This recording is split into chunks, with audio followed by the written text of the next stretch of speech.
Alors, il y a 5 raisons principales pour lesquelles on a mobilisation des pharmaciens aujourd'hui.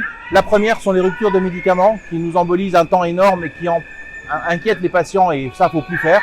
On n'a aucune garantie du gouvernement que des mesures précises et performantes seront prises, donc ça va pas.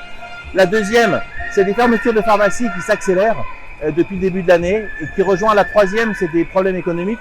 On a une baisse de rentabilité des officines associée à une augmentation des charges énorme. L'effet ciseau est important et beaucoup de pharmacies sont au bord du dépôt de bilan.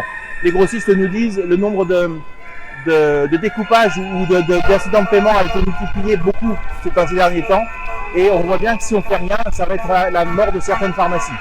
La quatrième raison, c'est un projet de loi qui est porté par certains députés de la majorité, projet de loi qui n'a pas été commandé par le gouvernement, bien qu'il a été annoncé dans son discours de politique générale par Gabriel Attal.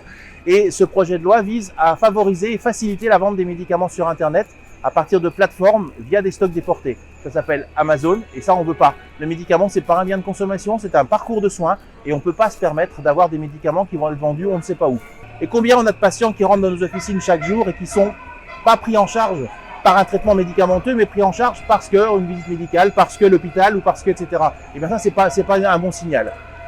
Le dernier point, c'est la réforme du 3e cycle des études qui est toujours au point mort depuis maintenant 8 ans, avec 3 ministres qui nous ont promis que ça allait arriver, et voilà, et c'est toujours pas fait. Et ça, c'est quelque part empêcher aussi le réseau de se développer en envoyant des étudiants dans des endroits où on a besoin d'eux.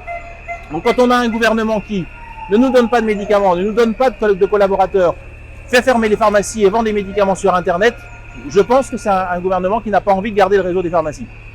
Pour vous, aujourd'hui, la manifestation, elle est réussie? Oui. Elle le sera ce soir, encore plus quand on aura vu les gens à Bercy. Mais quand on voit tout ce monde, et quand on voit tout le monde qu'il y a eu dans les villes, parce qu'en province, ça a été énorme, c'est plus de 30 000 personnes en tout, oui, c'est bien. Il y aura un après. S'il y a besoin, il y aura un après. On est en train de le construire, cet après. Il y a 10 ans, on était pour les mêmes raisons de fond, là, avec le projet de loi de Marc Ferracci. Il y a en plus aujourd'hui l'économie et les étudiants qui n'étaient pas là il y a 10 ans. Mais pour nous, c'est les fondamentaux de la pharmacie qui sont pris. On a beau nous dire de façade, on ne touchera pas au monopole, on ne touchera pas au maillage. On sait très bien qu'avec la vente des médicaments sur Internet, on va tout détruire, tout détricoter. Et d'ailleurs, on a rappelé ça au Premier ministre l'autre jour.